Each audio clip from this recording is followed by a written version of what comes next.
Welcome to another episode of Memorable Moments in Topeka History. I'm your host, Harold Gingrich.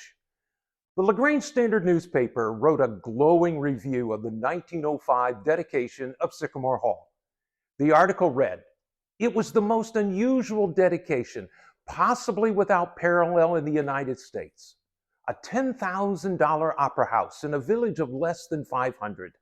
Dedicated to the use of literary society, to the intellectual development in general, by the governor of the state of Indiana, America's greatest poet, and other distinguished men. And it was the gift of two wealthy men, one of whom had not even heard of the Haw Patch, that Garden of Eden, and of Sycamore Corners, until successfully interviewed by the moving spirit of the whole affair, James Norman Babcock." The Sycamore Literary Society was actually formed shortly after the Civil War. Their meetings were so popular and so well attended that a larger meeting hall was needed. And so a new opera-style house was completed with seating for 550 people, which is truly amazing for a small town of only 426 people, and that's counting two babies that had recently been born. Well, the list of dignitaries that filled the town of Topeka on Friday, November 24th, 1905, to celebrate the new facility was impressive, to say the very least. But before we talk about that list of dignitaries, think about travel with me in those days and what it would have been like. Today, we think nothing of getting into our vehicle, driving 40 miles, 50 miles, just to meet with friends, have dinner, or to attend a concert. But in 1905, travel was much different. It was difficult. Motorized vehicles were not readily available. Travel was a problem. It took time. It took planning, even if you were going as little as 20 miles. Among the dignitaries in attendance for the day-long celebration were Indiana Governor J. Frank Handley, U.S. Congressman Newton W. Gilbert, Jacob Strauss, a prominent Ligonier banker, Rabbi Emil Hirsch from Chicago, who was one of the foremost rabbinical scholars of his day. And there were numerous judges, two of whom were a father and son U.S. District Judge from Goshen, and of course, there was Hoosier poet James Whitcomb Riley. It's worth noting that because of the uniqueness of this event, James Whitcomb Riley actually broke his own rule regarding not participating in such events. So his presence, along with that of Governor Handley and the other dignitaries, is very, very significant and speaks to the significance of the event. As I mentioned earlier, transportation would have been an issue. We're not certain how Governor Handley and James Whitcomb Riley traveled to Topeka from their homes in the Indianapolis area. We presume that it was by train.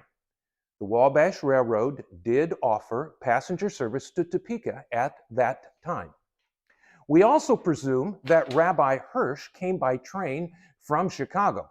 He would have come either to Ligonier or Topeka. We can't really say for sure. But since he would have been good friends with Jacob Strauss, it was probably Ligonier. What we do know is that the town swelled with dignitaries and reporters for the day-long celebration. And we're very fortunate to have a copy of the Fort Wayne Daily newspaper that covered the events of the day. The paper sent a reporter and perhaps even an artist to cover the dedication. Their reporting was front page news. The story filled much of the front page and carried over to half of page 11. It included pencil drawings of the new building and several of the dignitaries, along with a very detailed account of the events of the day.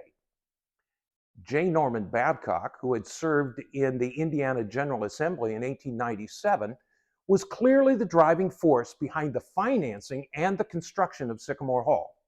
It was Babcock who, with the help of his brother Judge William Babcock in Cleveland, Ohio, had actually met with Andrew Carnegie and convinced the industrialists to help finance the construction of Sycamore Hall.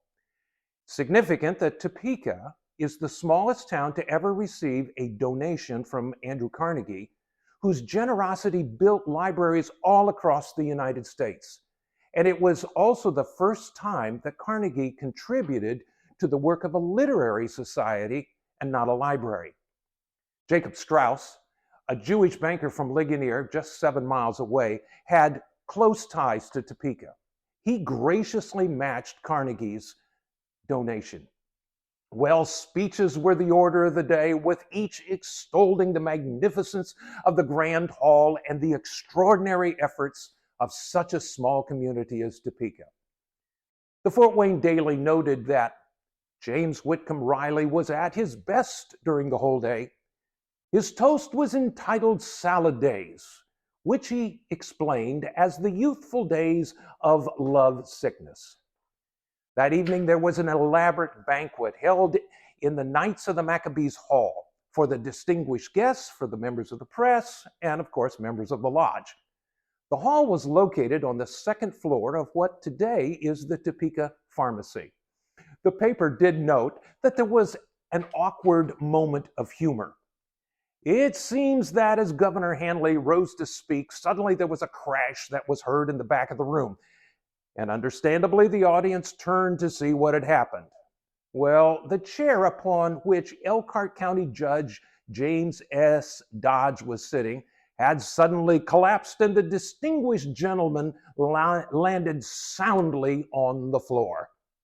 The newspaper reported that a titter passed around, and this developed into hearty laughter when the governor said in his opening words, "Well, I'm glad the executive department is able to stand, and I'm sorry to say the same cannot be said for the judiciary." Well, fortunately, it was all taken in good humor and no one was offended at all, and the judge's dignity was restored. We don't know if any of the dignitaries besides James Whitcomb Riley spent the night in Topeka. We do know that Riley spent at least one night in the magnificent home of Rudy and Alma Miller on South Main Street in Topeka. Alma was a teacher and the daughter of J. Norman Babcock. Rudy was the first principal of Topeka High School, and their home is still standing. Regrettably, on Friday, April the 16th, 1915, a fire would totally destroy the historic landmark, and sparks from that blaze would set buildings on fire around them, threatening almost all of the downtown area. Fire departments from Millersburg and Goshen were called to come and help the poorly equipped local firemen. Fortunately, these volunteers were able to contain the blaze and to prevent what might have been an even greater disaster.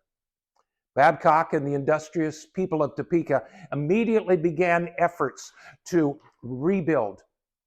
The following December, they dedicated a second Sycamore Hall. But that's a story for another day. The November 5 day of celebration then concluded with R.L. Thompson presenting J. Norman Babcock with a beautifully upholstered leather chair, a gift from the Sycamore Literary Society, to the man esteemed to be its father. It was a memorable moment in Topeka history. Thank you for watching. We hope that you'll subscribe to our YouTube channel and join us again next time when we look at another memorable moment in Topeka history.